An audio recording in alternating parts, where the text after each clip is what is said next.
Hello and welcome to the final video in the series of the biggest mistakes I see when writing scientific research grants. This video is going to focus on those tiny detailed mistakes that I see most commonly but can really derail your grant.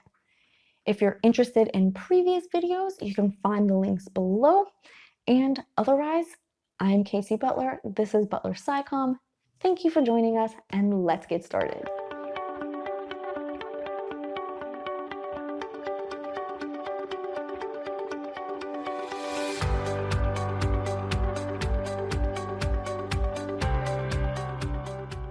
So the first detail-based mistake in grants is not following the instructions, especially pertaining to the formatting of your grant proposal.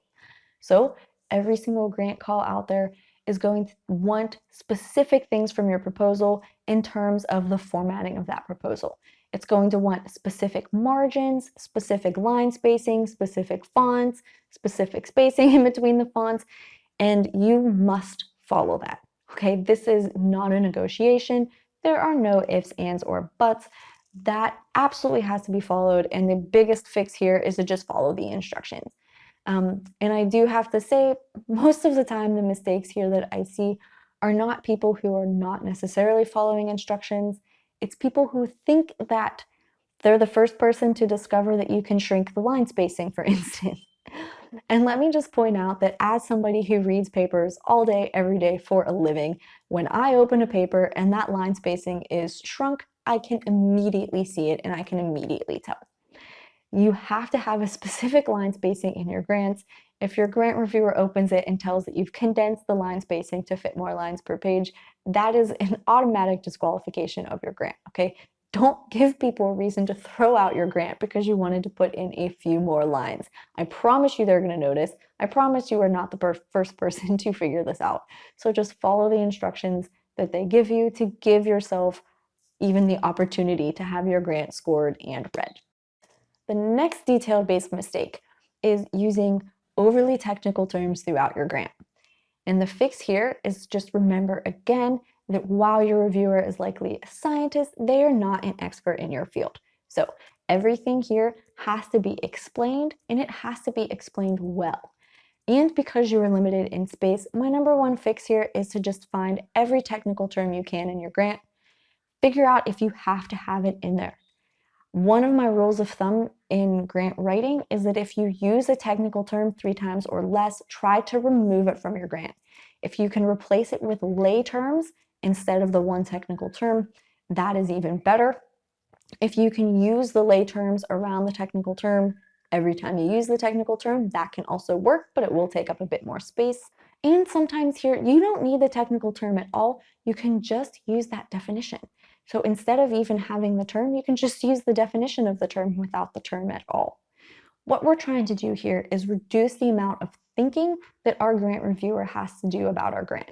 And if they have to figure out what a technical term is, they're not going to have as much brain space left over to analyze the rest of our grant and figure out the rest of our grant. So try to eliminate or reduce as much as possible the use of technical terms. If you have technical terms in your grant that you can't reduce or eliminate, make sure that you have a good, clear explanation right next to that technical term of what it is and what you mean. Finally, acronyms. Another big mistake I see in grants is grants that are just absolutely full of acronyms. Now remember, you have been working in this field for a while, so you have had time to learn and memorize these acronyms. But for most people who are going to be reading your grants, this is the first time they might be seeing these acronyms, and it's hard to keep them all straight, and it's hard to keep them all in your head. So we want to reduce the use of acronyms as much as possible throughout our grants to improve the readability and make these easier to read. So just like with the technical terms, if you use an acronym 3 times or less in your grant, I highly suggest taking out the acronym altogether and just using the fully spelled out word.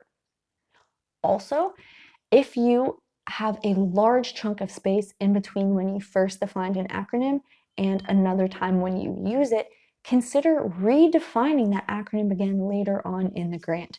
I know that in research papers and things, we usually teach that you only need to define an acronym upon the first use. But remember here, this isn't a research paper where somebody's coming in trying to learn as much as they can about this topic.